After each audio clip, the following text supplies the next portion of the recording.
Imagine going for a peaceful swim and feeling your foot pressed down on something soft, shaped like a human face. Most people panic at the thought. But for one couple, this actually happened, and what they discovered the next day still haunts them. Hey everyone, welcome back to the channel. Today's story is a true event that a family experienced, and it's one of the creepiest accidental encounters you'll ever hear. Let's get into it. A few years ago, a man and his wife used to take their toddler to a quiet lake near their home. It was their little escape, a peaceful place to picnic, relax, and let their daughter play by the water. One afternoon, after finishing lunch, the wife decided to take a quick swim. The husband stayed on the shore with their daughter and watched her as she moved through the calm water, sunlight reflecting all around her. But just a minute later, she stopped. She turned around, and she yelled something. At first, he couldn't hear her. He thought maybe she was playing around, but then he saw her face, pale, confused, almost scared. Then he heard her clearly. "I think I just stepped on someone's face." He froze. When she reached the shore, she was visibly shaken. She told him that while she was swimming, her foot touched something soft, not a rock, not seaweed. When she pressed down again, she felt the shape, the curve of a nose, the eye socket, even the hollow where the eyes should be. She was completely certain there was a human face under her foot. The husband thought about checking, but something in his gut told him not to. Instead, they packed up their things and left immediately. The next day, the story took a chilling turn. Local news reported that a young boy, missing for several days, had been found drowned in that same lake. And the location, not far from exactly where the wife had been swimming. To this day, she is convinced she stepped on his face beneath the surface. What would you do if you felt something like that underwater? Let me know in the comments. But that wasn't the only real story that gave me chills. Because what you're about to hear next didn't happen in a lake or outdoors.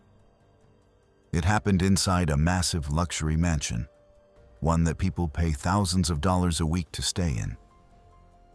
And according to the staff, the place is very haunted.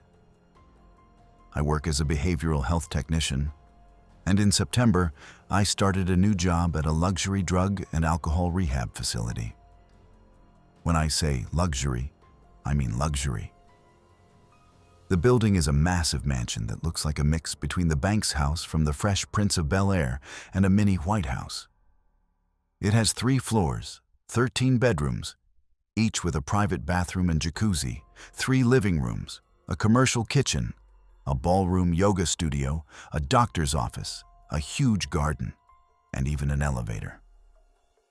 My shift is from 11 p.m. to 7:30 a.m., so most nights it's just me and a nurse awake while all the clients sleep. And trust me, that mansion gets creepily quiet at night. During my first week, 2 clients told me the house was haunted. I laughed it off.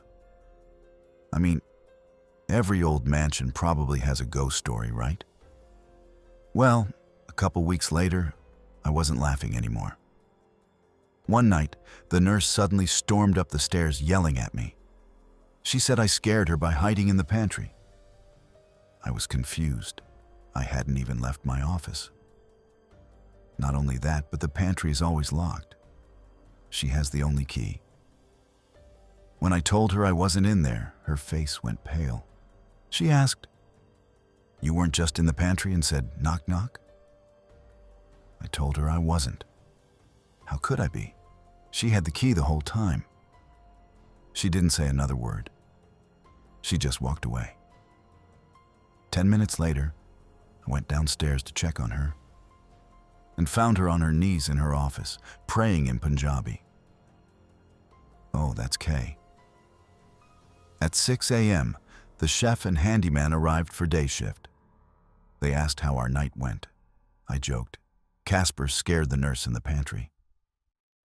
Without missing a beat, the chef said, "Oh, that's Kay, if it happened in the pantry." I just stared at him. He explained he'd been working there for 15 years. Apparently, the mansion used to be a retirement home, and many residents passed away inside the house. He even listed their names and where their ghosts were usually seen. According to him, the spirits are never malicious, just active. But still, that pantry incident was enough for Nurse J. She gave her 2-week notice and quit. Since then, I've heard footsteps, seen lights flicker, and even watched the fireplaces turn on by themselves. Nothing has spoken to me the way it spoke to Nurse. But I know I'm not alone in that mansion. My pay is way higher than average, and my supervisor says it's because they can't keep people on night shift. But I'm starting to think the real reason is simple. The place is haunted, and they're paying just enough to make sure I don't run away too. And if you think the lake story or the haunted mansion were unsettling, this next one is on a completely different level, because it doesn't take place outside. And it's not about footsteps or flickering lights. This one is about a room that was never supposed to be opened again. I used to never believe in anything supernatural. Ghost stories, hauntings, curses, none of it. At least, not until the night I worked as a night guard in a very old, very famous hotel. People came from all over the world to stay there. But the real reputation of that hotel started on the 3rd floor, the place where my story begins. That floor was known for its strange events, accidents, and things that simply didn't follow the laws of nature. My co-workers always told stories about ghosts, and about one specific room, a room that hadn't been rented to a guest in decades. They always laughed after telling their stories, but their eyes showed real fear. One night, during my shift, it was my turn to check the 3rd floor. The hallway lights were dim, and the air smelled like old, forgotten dust. I walked past that room, the one everyone warned me about. It was locked, as always. But this time, something felt different. A cold wave of air was leaking from under the door. Not normal cold. It felt like ice, like winter was trapped inside. Curiosity got the best of me. I had been given a master key for emergencies, and I never thought I'd ever use it. But that night, I slid it into the lock. I looked around to make sure no one saw me. Then, click, the door opened. What I saw inside was not just an abandoned room. It looked like time had frozen inside it. The furniture was covered with pale white sheets. On the vanity was an old hairbrush and a slightly opened powder box. And on the bed lay a one-eyed doll, staring blankly into the air with a faint, unsettling smile. As I stepped farther inside, I heard it. A soft sound, a muffled cry, coming from the dark corner of the room. My blood turned to ice. I turned on my phone's flashlight and approached slowly.